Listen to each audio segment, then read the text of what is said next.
നമസ്കാരം. റെസിപ്പി വീഡിയോയിലേക്ക് എല്ലാവർക്കും സ്വാഗതം. ഞാൻ ഇന്നിവിടെ ബീഫ് ബർഗറാണ് തയ്യാറാക്കുന്നത്. അപ്പോൾ അതിനായിട്ട് ഞാനിവിടെ ഒരു 300 ഗ്രാമോളം ബീഫ് എടുത്തിട്ടുണ്ട്. മിക്സ് ചെയ്തിട്ടുള്ള ബീഫാണിത്. പിന്നെ നമുക്ക് വേണ്ടത് ഈ ടൈപ്പ് സബോളയാണ് സാധാരണയായിട്ട് ബർഗറൊക്കെ ഉണ്ടാക്കാനായിട്ട് ഉപയോഗിക്കുക. സാധാരണ സബോളയിലും കുഴപ്പമൊന്നുമില്ല. ഇപ്പോൾ നമ്മൾ പുറമെ നിന്ന് വാങ്ങിക്കുമ്പോഴൊക്കെ ഈ ടൈപ്പാണ് അവർ യൂസ് ചെയ്യാറ്. അപ്പോൾ അത് ഞാൻ ഒരു 2 ടേബിൾ സ്പൂണോളം എടുത്തിട്ടുണ്ട്. പിന്നെ വെളുത്തുള്ളി ചെറുതായിട്ട് അരിഞ്ഞിട്ടുണ്ട്. അത് ഞാൻ ഇതേപോലത്തെ വലിയ വെളുത്തുള്ളിയാണ് എടുത്തിട്ടുള്ളത്, ചൈനയുടെ. അപ്പോൾ ഇതൊരു ടീസ്പൂണാണ് എടുത്തിട്ടുള്ളത്. പിന്നെ കോഴിമുട്ട ഒരെണ്ണം എടുത്തിട്ടുണ്ട്. അത് ഞാനിവിടെ അടിച്ച് വെച്ചിട്ടുണ്ട്. നമുക്ക് ആവശ്യത്തിന് എടുത്താൽ മതി, ഇത് മുഴുവൻ ആവശ്യം വരില്ല. പിന്നെ നമുക്ക് ബ്രെഡ് ക്രംസ് ഞാൻ എടുത്തിട്ടുണ്ട്. അത് നമുക്ക് ആവശ്യത്തിന് എത്രയാണെങ്കിൽ ചേർക്കാം. ഇതുപോലെ ഫ്രഷ് ആയുള്ള ബ്രെഡ് ഞാൻ പൊടിച്ചെടുത്തതാണ്. ബ്രെഡ് ക്രംസ് വീട്ടിലുണ്ടെങ്കിൽ അതായാലും മതിയാവും. പക്ഷേ കൂടുതൽ ടേസ്റ്റ് ഉണ്ടാവുക നമ്മൾ ഇതേപോലെ ബ്രെഡ് മിക്സിയിൽ അടിച്ചിട്ടുള്ളതായിരിക്കും. പിന്നെ നമുക്ക് വേണ്ടി കുരുമുളക് വേണം, ഉപ്പ് വേണം, ഇത്രയേ വേണ്ടൂ സാധനങ്ങൾ. അപ്പോൾ ഇത് നന്നായി വാഷ് ചെയ്തിട്ട് ഞാൻ നന്നായി വെള്ളമൊക്കെ ഊറ്റി കളഞ്ഞതാണ്. അപ്പോൾ നമുക്ക് ഇതിലോട്ട് ആവശ്യത്തിനുള്ള ഇൻഗ്രീഡിയൻസൊക്കെ ചേർക്കാം. ബർഗറൊക്കെ എല്ലാവർക്കും ഭയങ്കര ഇഷ്ടമാണ്. അപ്പോൾ പുറമെ നിന്ന് വയ്ക്കുമ്പോൾ നല്ല പൈസയാവും. വളരെ ഈസി ആയിട്ട് നമുക്ക് വീട്ടിലുണ്ടാക്കാവുന്ന കുറച്ച് സാധനങ്ങൾ മാത്രമേ നമുക്ക് പുറമെന്ന് വാങ്ങിക്കേണ്ടതുള്ളൂ. അപ്പോൾ ഞാൻ വളരെ ചെറുതായിട്ട് എറിഞ്ഞിട്ടുള്ളത് സവോളയാണ് കേട്ടത്. ഒരു 2 ടേബിൾ സ്പൂണോളം നമുക്കതിലിട്ട് കൊടുക്കാം.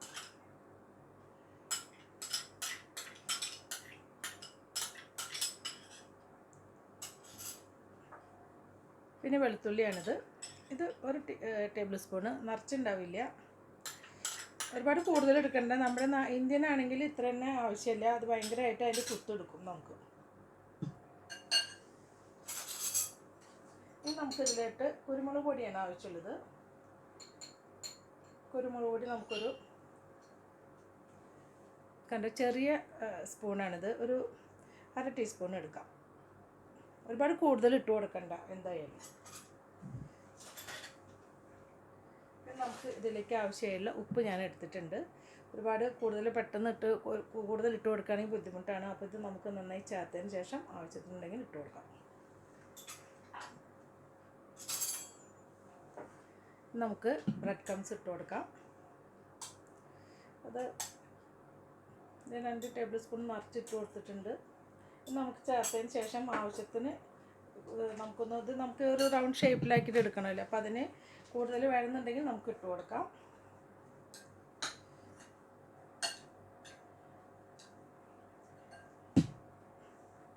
നമുക്ക് കോഴിമുട്ട അടിച്ചെടുത്തത് ഒഴിച്ചു കൊടുക്കാം. നന്നായിട്ട് മിക്സ് ചെയ്യണം. കൈ വെച്ചിട്ട് തന്നെ നമുക്ക് മിക്സ് ചെയ്യാം. ഞാനിപ്പോൾ ഇത് കാണിക്കാനായിട്ട് സ്പൂണ് വെച്ചെന്നേ ഉള്ളൂ.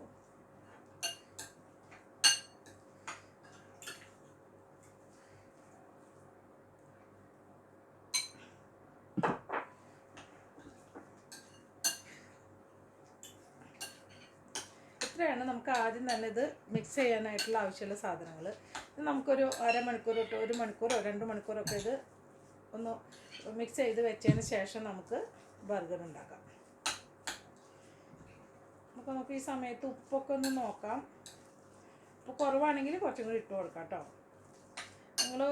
ഞാനിതൊരു 300 ഗ്രാമാണ് എടുത്തിട്ടുള്ളത്. അപ്പോൾ നിങ്ങൾ ഇപ്പോൾ ഒരു 1/2 കിലോനോ ഒക്കെ എടുക്കുകയാണെങ്കിൽ, ഇപ്പോൾ അല്ലെങ്കിൽ വീട്ടിൽ കൂടുതൽ ആളെന്നുണ്ടെങ്കിൽ അതിനനുസരിച്ചിട്ട് എടുക്കുകയാണെങ്കിൽ ഒനിയൻ്റെ അളവ് കൂട്ടണം. അതുപോലെ തന്നെ വെളുത്തുള്ളിയുടെ അളവ് കൂട്ടണം, ബ്രെഡ് ക്രംസ് ഇട്ട് കൊടുക്കുന്നത് കൂട്ടണം. അപ്പോൾ അങ്ങനെ എല്ലാതും കൂടുതൽ ഇട്ട് കൊടുക്കേണ്ടി വരും. അപ്പോൾ നമുക്കിത് കുറച്ച് നേരം എടുത്ത് വയ്ക്കാം.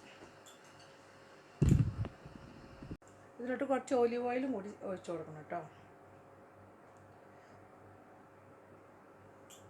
ഒരു 1/2 ടീസ്പൂണോളം മതിയാവും. നന്നായി മിക്സ് ചെയ്യാം. ഇത് നമുക്കിതുപോലെ മിക്സ് ചെയ്തിട്ട് പിന്നെ നമുക്ക് കാലത്തൊക്കെ മിക്സ് ചെയ്തിട്ട് വൈകിട്ടോ അല്ലെങ്കിൽ രാത്രി മിക്സ് ചെയ്തിട്ട് പിറ്റേ ദിവസമൊക്കെ നമുക്കിത് ഉണ്ടാക്കാവുന്നേ ഉള്ളൂ.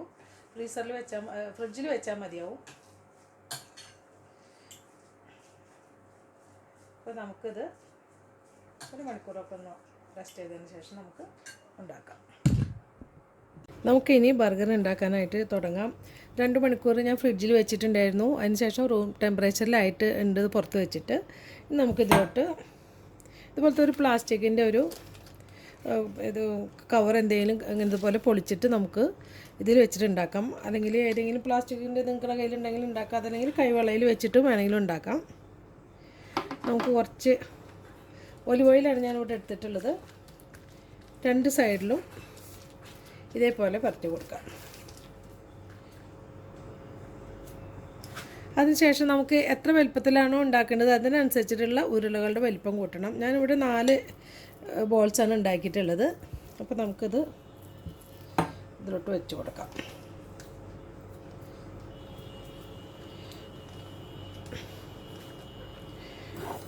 അതിനുശേഷം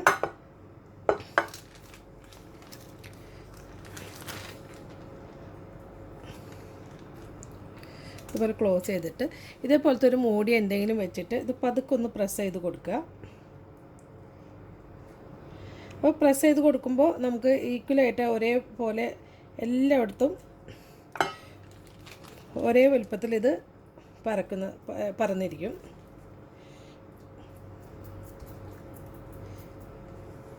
ഇതിൻ്റെ സൈഡൊക്കെ ഒന്ന് ശരിയാക്കി കൊടുക്കാം നമുക്ക്.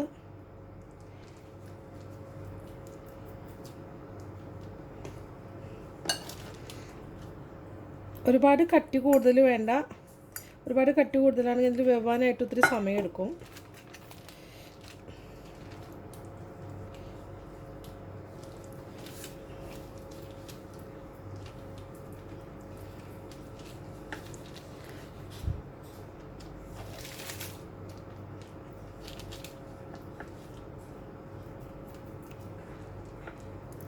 അപ്പോൾ ഇത് റൗണ്ട് ഷേപ്പിലായിട്ടുണ്ട്. ഇനി നമുക്കിത് വേവിച്ചെടുക്കാം. അപ്പോൾ ഇവിടെ ഞാനൊരു ഫ്രൈ പാൻ വെച്ചിട്ടുണ്ട്. അത് ചൂടായിട്ടുണ്ട്. നമുക്കിതിലോട്ട് ഒലിവ് ഓയിൽ കുറച്ച് ഒഴിച്ച് കൊടുക്കാം.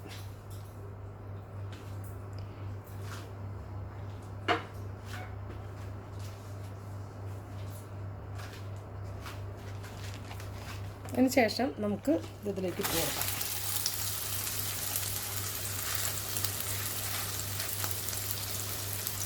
ശേഷം നമുക്കിത് ക്ലോസ് ചെയ്യാം.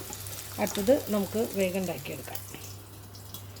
ലോ ഫ്ലെയിമിലിട്ടിട്ട് വേണം ഇത് വേവിച്ചെടുക്കാനായിട്ട്. നമുക്കിത് ആദ്യം ഇട്ടതൊന്ന് നോക്കാം ആയിട്ടുണ്ടോയെന്ന്. ഒരു വശം ആയിട്ടുണ്ട്.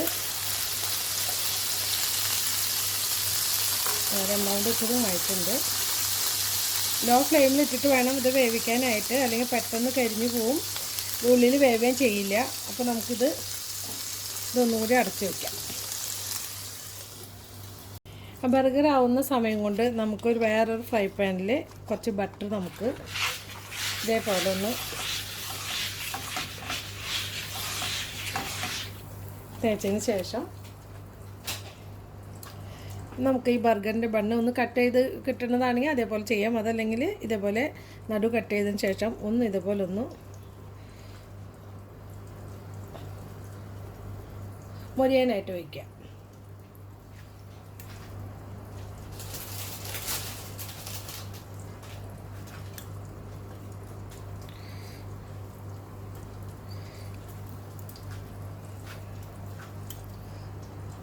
ബർഗർ ഇവിടെ ആയിട്ടുണ്ട്. അപ്പോൾ നമുക്ക് അതിന് ശേഷം നമുക്ക് ചെയ്യേണ്ടത് എന്താണെന്ന് വെച്ചാൽ ഇതേപോലെ നമുക്ക് ഈ ചീസിൻ്റെ ഓരോ ഷീറ്റുകൾ കിട്ടും.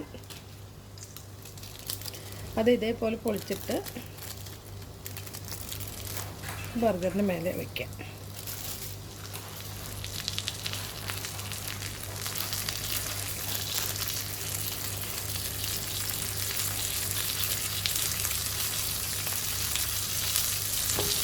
ഒന്ന് ക്ലോസ് ചെയ്ത് വയ്ക്കുക.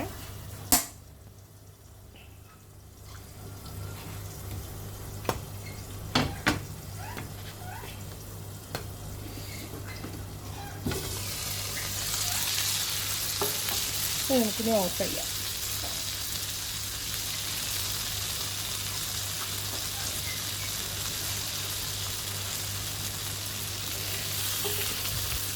അപ്പോൾ ബ്രെഡ് ഇവിടെ ടോസ്റ്റ് ചെയ്തിട്ടുണ്ട്. അപ്പോൾ നമുക്കിതിലോട്ട് കുറച്ച് മയോനൈസ്,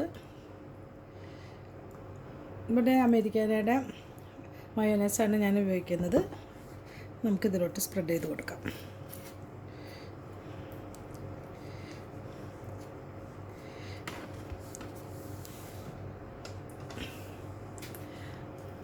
കുട്ടികൾക്കൊക്കെ നമുക്കെപ്പോഴും കുട്ടികൾക്കൊക്കെ ഇത് ഈ ബർഗർ വേണമെന്നൊക്കെ പറയുമ്പോൾ ഇടയ്ക്ക് നമുക്കിത് ഇതേപോലെ തന്നെ ഇപ്പോൾ ബീഫ് ഇഷ്ടമില്ലാത്തവർക്ക് നമുക്ക് ചിക്കനും ഇതേപോലെ ഉണ്ടാക്കി കൊടുക്കാവുന്നേ ഉള്ളൂ. ചിക്കൻ്റെ ഒരു ബർഗറിൻ്റെ റെസിപ്പി ഞാൻ മുന്നേ ഇട്ടിട്ടുണ്ട്, അത് നോക്കി ഉണ്ടാക്കി കൊടുക്കാവുന്നുള്ളൂ. അപ്പോൾ നമുക്കിത് വെച്ച് കഴിഞ്ഞു. ഇനി ഇതിന് ശേഷം നമുക്കിതിലോട്ട് ലെറ്റ്യൂസ് വെച്ച് കൊടുക്കണം. അപ്പോൾ ഈ ഇതേപോലെ അടിവശത്താണ് നമ്മളിത് വെച്ച് കൊടുക്കേണ്ടത്. അതിന് ശേഷം നമുക്ക് ഒരു ഒനിയൻ വെച്ച് കൊടുക്കാം. അതിന് മേലെ ടൊമാറ്റോ വെച്ച് കൊടുക്കാം. അതിന് ശേഷം നമുക്ക്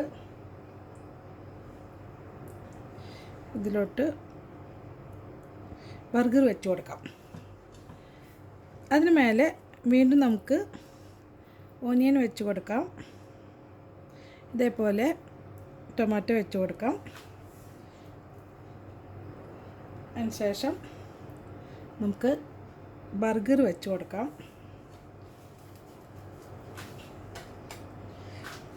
ഇതിന് താഴെ നമുക്ക് കുറച്ച് ലീഫ് വെച്ച് കൊടുക്കാവുന്നതാണ്, ലീഫ് താല്പര്യമുള്ളവർക്ക്. ഇനി നമുക്കതിൻ്റെ മേലെ ഒരു എഗ്ഗ് വെച്ച് കൊടുക്കാം.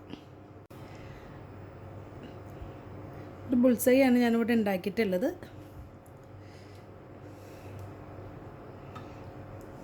ശേഷം നമുക്കിത് ക്ലോസ് ചെയ്യാം. വളരെ ടേസ്റ്റി ആയിട്ടുള്ളൊരു ബർഗറാണിത്. അപ്പോൾ എല്ലാവരും ഇത് ട്രൈ ചെയ്ത് നോക്കണം. ഇത് നമുക്കൊന്ന് നമ്മുടെ ഫ്രൈ പാനിൽ വെച്ചിട്ട് ഒന്ന് ചൂടാക്കി എടുക്കാം. ബർഗർ ഞാനിവിടെ ഫ്രൈ പാനിൽ ഒന്ന് ചൂടാവാനായി വെച്ചിട്ടുണ്ട്. ജസ്റ്റ് ഒന്ന് ചൂടായതിന് ശേഷം നമുക്ക് സ്റ്റവ് ഓഫ് ചെയ്യാം. അതിന് ശേഷം നമുക്ക് ബർഗർ കഴിക്കാവുന്നതാണ്. അപ്പോൾ നമുക്കിത് ഈ എഗ്ഗ് വെച്ചതുകൊണ്ട് തന്നെ ഇത് നമുക്കിത് വഴുതി പോകാനിടയുണ്ട്. അപ്പോൾ ഒരു ടൂത്ത് പിക്ക് കൊണ്ട് ഞാൻ കണ്ട ഇതേപോലെ ടൂത്ത് പിക്ക് ഒന്ന് ഇറക്കി കൊടുത്തിട്ടുണ്ട്. അപ്പോൾ നമ്മൾ കഴിക്കുന്ന സമയമാകുമ്പോൾ ഇത് എടുത്താൽ മതി. അപ്പോൾ ഇത് ചൂടായിട്ടുണ്ട്, നമുക്ക് സ്റ്റവ് ഓഫ് ചെയ്യാം. അപ്പോൾ ഇത് നമുക്ക് സെർവിങ് പ്ലേറ്റിലോട്ട് മാറ്റാം. അപ്പോൾ ഇവിടെ നമ്മുടെ വളരെ ടേസ്റ്റി ആയിട്ടുള്ള ബീഫ് ബർഗർ ഇവിടെ റെഡി ആയി കഴിഞ്ഞു. എല്ലാവരും ട്രൈ ചെയ്ത് നോക്കണം. അഭിപ്രായങ്ങൾ തീർച്ചയായിട്ടും അറിയിക്കണം. അടുത്ത നല്ലൊരു റെസിപ്പി ആയിട്ട് എത്തുന്നത് വരെ താങ്ക് യു.